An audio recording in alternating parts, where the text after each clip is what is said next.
ជួរទី19នេះយើងគូចំណាំ1ម៉ោងតមកជួរទី10យើងគូចំណាំ1ទៀតនេះគឺយើងគូ2ជាប់គ្នាចេះ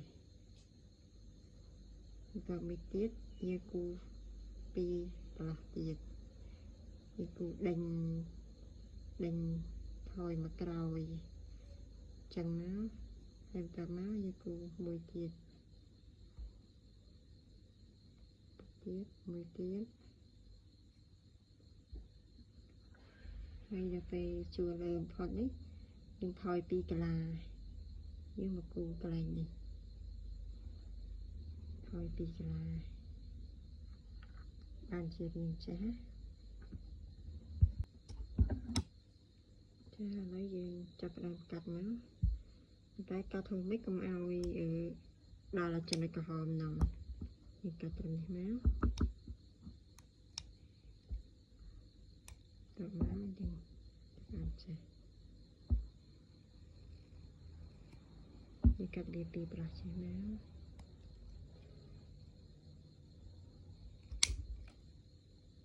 ហើយនេះយើងចូលមកក្នុងមួយ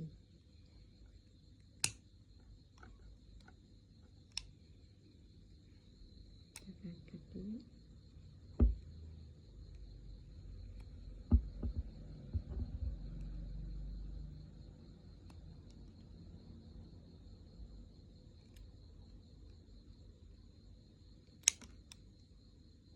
ហើយមកក្រោយមកទៀតមក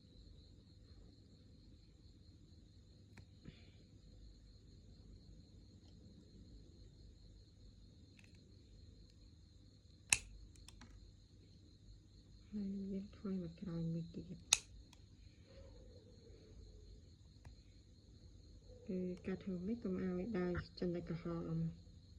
តែដល់ចំណុចក្រហមខូចហើយ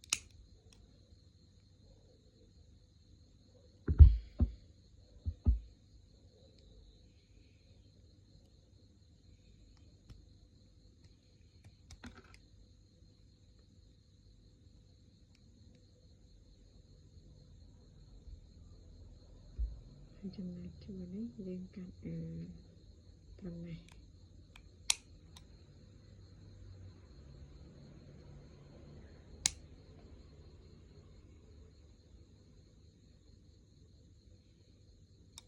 មកសុំទៅហើយត្រូវកាត់ ឆុតចេះមួយទៀតចេះបន្ត្រៃកាត់បែបនេះចាហើយបន្ទាប់មករន្ធទី1រន្ធទី2នេះយើងចាក់កលបងមួយធម្មតា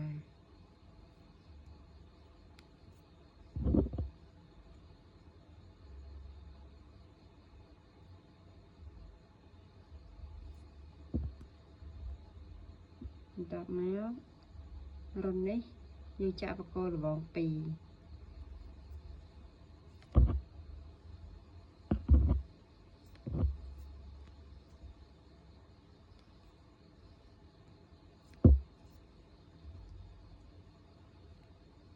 ហើយបន្ទាប់មកយើងចាក់មួយវិញ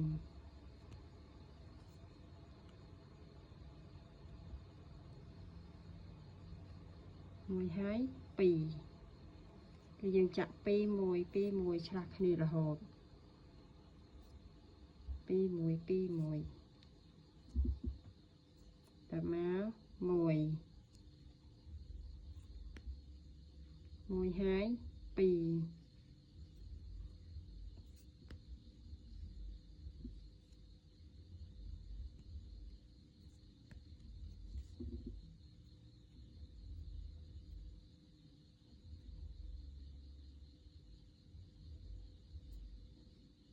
ចាហើយដល់កន្លែងនេះ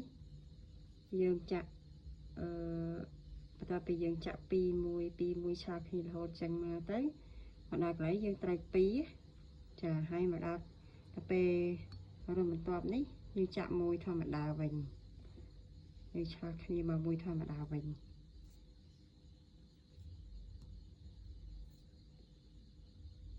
ប៉ុន្តែមួយធម្មតាហ្នឹងយើងចាក់រហូតយើងចាក់ពីនេះមករហូតដល់ត្រឹមនេះ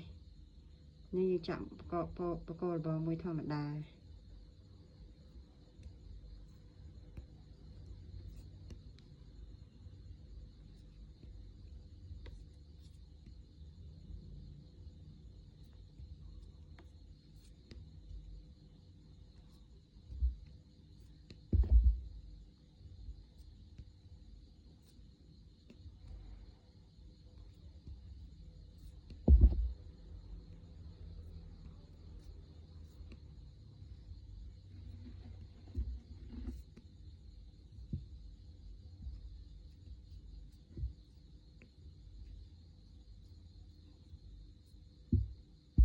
ចាយើងចាក់បកគោលបងមួយរហូតមកដល់ត្រឹមនេះយើងចាក់មួយហើយបន្ទាប់មករន្ធមួយនេះ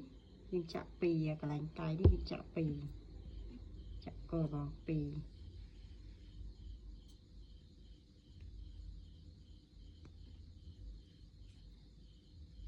ហើយពីត្រឹមនេះមកយើងចាក់មួយធម្មតា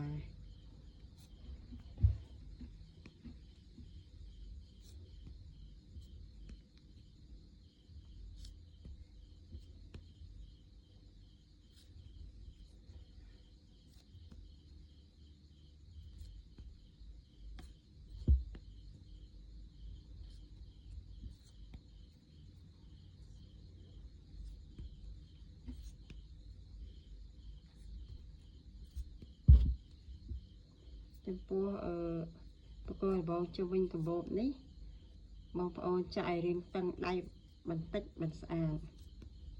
បងប្អូនចាក់ធូរដៃពេកដល់ពេលយើងភ្ជាប់ទៅ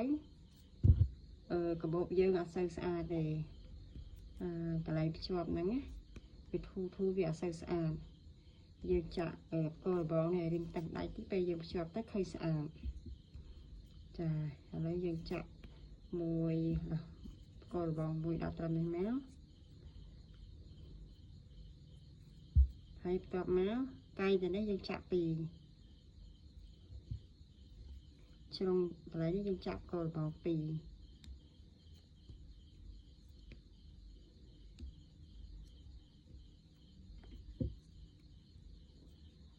ហើយដល់រន្ធបន្ទាប់នេះយើងចាក់មួយវិញចា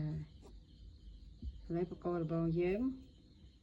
បានបញ្ចប់ហើយយើងចាក់ជុំវិញសុំអស់ហើយហើយសំទោសយើងចាក់ជុំវិញអស់ហើយអញ្ចឹងធ្វើរបស់យើងដល់កន្លែងបញ្ចប់ហើយ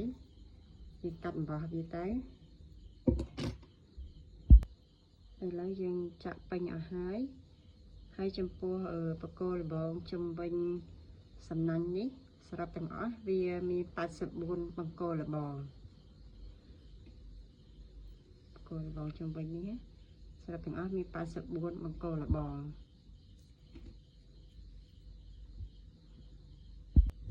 ចាហើយចំពោះទាំងវែងនេះគឺតួកបោវាមានរាងជាបែបនេះចាហើយនេះគឺជាតួកបោ LV របស់យើង LV កូនជ្រូកតែលើកនេះនាងខ្ញុំមកបានចាក់ម៉ូត LV ទេនេះម៉ូត LV តែមួយនេះនាងខ្ញុំបានចាក់ LV ទេគឺខ្ញុំចាក់ម៉ូតការរំដួលកូនជ្រូកប៉ុន្តែបានគូម៉ូតហើយចំពោះតតឹងកបោនាងខ្ញុំយកចំនួន45រុនចំពោះតតឹងកបោហើយក្នុងមួយបញ្ចូលផ្ទាស់នេះវាមាន10រុនទៅពេលដែលខ្ញុំដាក់ចំណុចនេះមាន10រុន10 20 30 45នេះតតឹងកបោនេះខ្ញុំយក45រុនចំណែកឯបណ្ដោយកបោនេះនេះខ្ញុំយកប្រវែងយកចំនួន82រុនចំពោះបណ្ដោយនេះខ្ញុំយកចំនួន82រុនបងប្អូនកាត់សំណាញ់ណាហើយរាប់រុនសំណាញ់ឲ្យគ្រប់82រុនហើយចំពោះតតឹងនេះខ្ញុំយក45រុនចាឥឡូវយើងចាប់ដើមចាក់សុំចំពោះសុំគឺយើងចាក់បកគោលបងទាធម្មតាបែបនេះបងប្អូនចាក់សុំជុំវិញកបោបមកហើយបងប្អូនចង់ចាក់សុំមុនក៏បានឬមួយក៏ចាក់ដេធ្វើម៉ូតមុនក៏បានអត់អីទេដូចគ្នាគឺនេះខ្ញុំយកមកការរំដួលបែបនេះបកការរំដួលមកជ្រុងបតានេះខ្ញុំឆ្នៃចេញទៅជាមកការរំដួលកូនជ្រូកឥឡូវយើងគូមកទាំងអស់គ្នាប៉ុណ្ណឹងហើយខ្ញុំជឿថាមកការរំដួលនេះបងប្អូនភាគច្រើនបងប្អូនចេះគូហើយព្រោះឥឡូវគេពេញនិយមមកការរំដួលហ្នឹងណាឥឡូវខ្ញុំអាចបានគូមកឲ្យមើលទេខ្ញុំការថតមកឲ្យខ្ញុំដេកហើយថតឲ្យមើលហើយខ្ញុំនឹងគូមកហ្នឹងនៅលើពុំនេះ